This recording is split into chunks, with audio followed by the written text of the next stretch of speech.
صلی اللہ علیہ وسلم کے وصال ظاہری کے ایام قریب آئے تو حضور نے سرخ پٹی باندھی، تیز بخار ہے نبی کریم کو، دو صحابہ سہارا دے کے مسجد میں لائے، نبی پاک علیہ السلام کو بظاہر سہارا دے کے لایا گیا۔ کریم رسول نے لوگوں کو جمع کیا، حضور آج کیا ہونے والا ہے، آج کیا کہا جائے گا، آج کس لیے میٹنگ بلائی ہے؟ نبی کریم کے کل صحابہ جب مسجد میں جمع ہوئے تو کھچا کھچ مسجد بھری ہے۔ وصال ظاہری سے چند یوم پہلے کی بات، نبی پاک نے فرمایا آج تمہیں کوئی جہاد کی ترغیب نہیں دینی، آج کوئی نیا پیغام نہیں دینا، آج تمہیں بتانا ہے کہ رب نے اپنے بندے کو اختیار دیا ہے، چاہے تو دنیا میں رہے، چاہے تو اس کی بارگاہ میں حاضر ہو جائے۔ اس عبد نے بارگاہ ربوبیت کی طرف لوٹنے کا ارادہ کر لیا ہے۔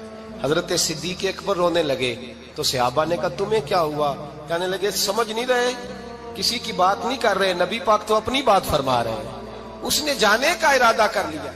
سنیے میرے بھائی، محبوب پاک نے فرمایا بھائی کسی شخص کو میری طرف سے کوئی تکلیف پہنچی ہو تو بدلہ لے سکتا ہے، بدلہ لے سکتا ہے، کسی کو تکلیف پہنچی ہو۔ صحابہ پھوٹ کے رونے لگے، محبوبہ کرم ہی کرم ہوا ہے، رحمت ہی رحمت آئی، آپ کے بارے میں گمان کرنے والا بھی دائرہ ایمان سے نکل جائے۔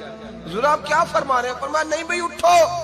پیچھے سے جناب عکاشہ بن محصن اٹھے، ہاتھ کانپتے ہیں، آگے بڑھے، کہنے لگے یا رسول اللہ، ایک جنگ کے موقع پر آپ نے درہ مارا تھا، ننگی پیٹھ پر صفیں سیدھی کراتے، بات دل میں رہ گئی ہے، میں نے بدلہ لینا ہے۔ نبی کریم نے فرمایا بلال دوڑ کے جاؤ، فاطمہ کے گھر درہ پڑا ہے، درہ لاؤ۔ سیدنا بلال حبشی کہتے میں گیا، دستک دی سیدہ طیبہ طاہرہ، حضرت فاطمہ فرمانے لگی بلال کیسے آئے ہو؟ اماں جی وہ درہ چاہیے تھا۔ سیدہ کو تشویش ہوئی، کہنے لگے بلال نہ تو جنگ پہ جانا ہے، نہ جہاد ہے، نہ کوئی ایسا موقع ہے، حضور کی تو طبیعت مبارک بظاہر بڑی علیل ہے، درہ کیا کریں گے؟ حضرت بلال عرض کرنے لگے اماں جی ایک صحابی بدلہ لینے لگے ہیں، صاحب طبقات نے جملے لکھے ہیں، کہتے ہیں بی بی صاحبہ نے درہ بھی دیا اور امام حسن حسین کو بھی باہر نکالا۔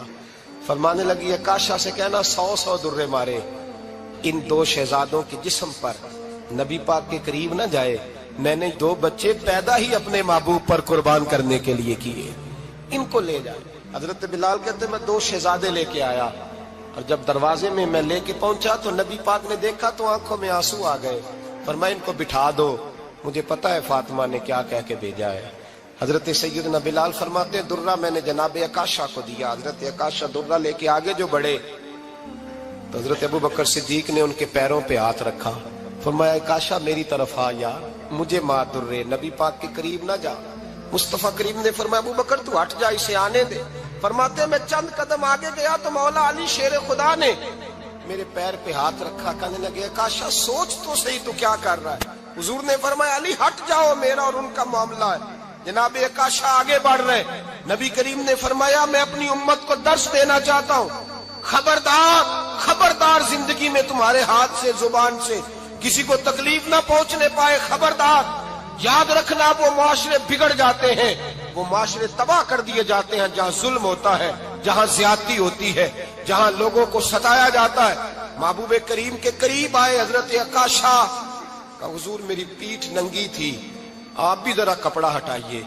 نبی کریم نے پیٹھ سے کپڑا ہٹایا، جناب عکاشہ نے درہ جو اٹھایا تو صحابہ کی چیخیں نکلی، حضرت عکاشہ نے درہ دور پھینکا، حضور کے بطن اطہر سے لپٹ گئے، چومنے لگے، کہنے لگے حضور وہ تو صفیں سیدھی کراتے لگ گیا تھا، آپ نے کہاں مارا تھا؟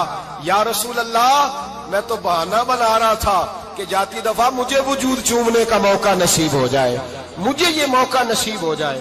میرے حبیب نے فرمایا جس نے جنتی دیکھنا ہو میرے عکاشہ کی زیارت کر لے۔ بھائی ظلم کا دروازہ کھلا ہوا ہے اور لوگ بھول جاتے ہیں زیادتی کرتے ہوئے، وہ بہو سے ہی کیوں نہ کریں، وہ اپنے گھر کے بھول جاتے ہیں کہ شاید پوچھنے والا کوئی نہیں، شاید میزان نہیں لگے گا۔ ایران کے بادشاہ نے اپنے بیٹے کو پڑھانے کے لیے ایک استاد صاحب کا بندوبست کیا۔ استاد صاحب کو کہا کہ میرے بچے کو دین پڑھائیے، میں چاہتا ہوں کل اس نے عنان حکومت کو سنبھالنا ہے تو یہ دین سے آگاہ ہو جائے، اس کو کچھ سکھائیے، پڑھائیے۔ بہت نیک بزرگ بڑے درویش عالم پڑھانے لگے، اسباق مکمل ہو گئے، دین کے اسباق قرآن مجید پڑھایا، احادیث طیبہ کا درس دیا، اصول فقہ سے روشناس کرایا۔ جب بچے نے مکمل تعلیم حاصل کر لی اور آمین ہو گئی، دستار ہو گئی، فارغ ہو گئے، تو پھر ایک دن استاد صاحب نے کہا بیٹے کل تم نے ضرور آنا ہے، کچھ بات کرنی ہے۔ شہزادہ گیا ملنے استاد صاحب سے، استاد صاحب نے کنڈی لگا لی، ہاتھ میں درہ پکڑ لیا، مار مار کے پورے وجود کو زخمی کر دیا، کوئی غلطی نہیں، کوئی بات نہیں، مارا۔ اب بچہ آیا آ کے بادشاہ سلامت سے کہا کہ ابا جی سمجھ نہیں آئی، بڑا مارا ہے استاد۔ تو سیانے تھے نا بادشاہ، یہاں تو قاری صاحب روز کٹہرے میں کھڑے ہوتے ہیں، مولوی صاحب آپ نے میرے بچے کو کیوں مارا ہے؟ آپ 8,000 کے مولوی ہیں، میرا کئی کروڑ کا بچہ ہے، سویرے بدل لیں گے، خبردار آپ نے بچے کو ہاتھ لگایا، اپنی حیثیت میں رہے معاذ اللہ۔ جو قومیں استادوں کو کٹہروں میں کھڑا کرتی ہیں وہ ترقی نہیں کر پاتی، جو استادوں کو کٹہروں میں روز کھڑا کرتی ہیں۔ کہا ابا جی بڑا مارا ہے، تو والد بڑے سمجھدار تھے، کہنے لگے بیٹا استاد باپ ہوتا ہے، وہ زیادتی نہیں کرتا، کوئی بات ہوگی میں تیرے استاد کو کٹہرے میں نہیں بلاؤں گا۔ اماں سے بات کی، اماں کہنے لگی بیٹا میں تیرے باپ سے کیسے بات کروں، ڈر آتا۔ وقت گزر گیا، 22 سال بیت گئے، 22 سال گزر گئے، بادشاہ کا انتقال ہوا، شہزادہ تخت پہ بیٹھا، پہلا حکم یہ دیا کہ میرے استاد کو بلاؤ، پہلا حکم۔ استاد جی بوڑھے ہو گئے تھے، چھڑی کے اوپر ٹیک لگا کے آئے اور بھویں سفید ہو کے جھک گئی تھیں، یوں آنکھ کھول کے بڑی مشکل سے دیکھا، کہنے لگے شہزادے حکم ہو۔ کب میں شہزادہ نہیں، اب میں بادشاہ بن گیا ہوں۔ استاد جی 22 سال بیت گئے، آپ نے مارا تھا، پر وہ درد چونکہ زیادتی کی تھی، میرا قصور کوئی نہیں تھا، تو نہ میری روح سے درد گیا ہے نہ میرے جسم سے گیا ہے، میں بے اختیار تھا، پوچھ نہیں سکتا تھا، آج با اختیار ہوا ہوں۔ سب سے پہلے پہلا حکم آپ کو دیا، بلایا ہے، بتائے کیوں مارا تھا، کیوں مجھے مارا تھا، میری زیادتی بتائے۔ تو استاد، بوڑھے استاد کی آنکھیں آنسوں سے بھر گئیں، کہنے لگے بیٹے بس آج کے دن کے لیے مارا تھا، یہ جو دن آ گیا نا میری زندگی میں اس لیے مارا تھا، یہ میں چاہتا تھا میری زندگی میں وقت آئے، آج کے بس میری مراد پوری ہو گئی۔ کہا صاحب کس لیے، مجھے بھی سمجھائے۔ آپ فرمانے لگے کتنی دیر ہو گئی تجھے مار کھائے ہوئے، کتنا زمانہ بیت گیا؟ کہنے لگا 22 سال۔ فرمایا زخم بھولے تو نہیں، درد ختم تو نہیں ہوئی، تمہیں بات 1 منٹ کے لیے بھی تمہارے حافظے سے محو تو نہیں ہوئی؟ کہا استاد جی روز رات کو یاد آتی، روز خیال آتا تھا۔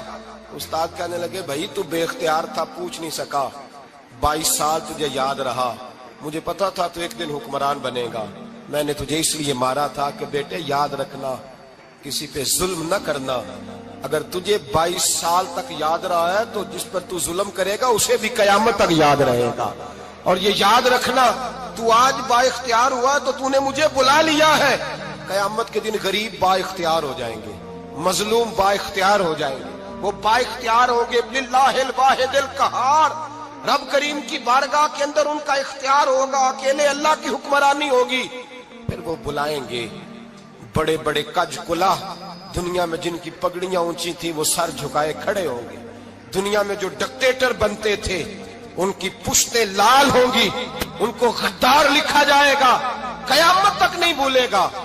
ظلم کرنا تو سوچ سمجھ کے کرنا، اتنا کرنا جتنا تم سہ سکتے ہو، اتنی زیادتی کرنا جتنی قیامت میں تم برداشت کر سکتے ہو۔ میرے نبی کریم صلی اللہ علیہ وسلم نے فرمایا ظلم سے بچو، یہ قیامت کے اندھیروں میں سے ایک اندھیرا ہوگا، زندگی میں زیادتی نہ کریں، اگر تھوڑی دیر کے لیے کوئی چیز برداشت کر جائیں گے تو وہ فائدہ دے جائے گی، کچھ دیر کے لیے اگر سہ جائیں گے تو نفع مل جائے گا، سہنے کی کوشش کریں لیکن زیادتی نہ کریں، نظر کو، سوچ کو، ذہن کو پاک رکھیں، اور میرے بھائی زندگی پوری ظلم سے بچیں، زیادتی سے بچیں۔ امیر المومنین حضرت جناب سیدنا عمر فاروق رضی اللہ تعالیٰ عنہ رات گھر میں تھے تو رونے لگے، بڑی دیر تک روتے رہے، والدہ اٹھی تو صاحبزادے سے کہنے لگی پتہ کرو تمہارے باپ کو کیا مسئلہ ہے۔ شہزادے آئے، کہنے لگے امیر المومنین والد گرامی کیا ہوا؟ تو حضرت عمر فاروق کہنے لگے بیٹا اپنی اماں کو بلاؤ۔ والدہ آ گئی، کیا بات ہے، کچھ طبیعت خراب ہے تو حکیم کا بندوبست کیا جائے۔ تو حضرت عمر کہنے لگے کچھ بھی نہیں، آج مسجد سے نکلا ہوں تو نبی پاک کے صحابہ میری تعریفیں کر رہے تھے۔ یہ حضرت فاروق اعظم کے وصال کے قریب کے دن ہے، تعریف ایک تو حضرت یہ رونے کی بات ہے کہ خوش ہونے کی؟ آپ فرمانے لگے نہیں، سوچتا ہوں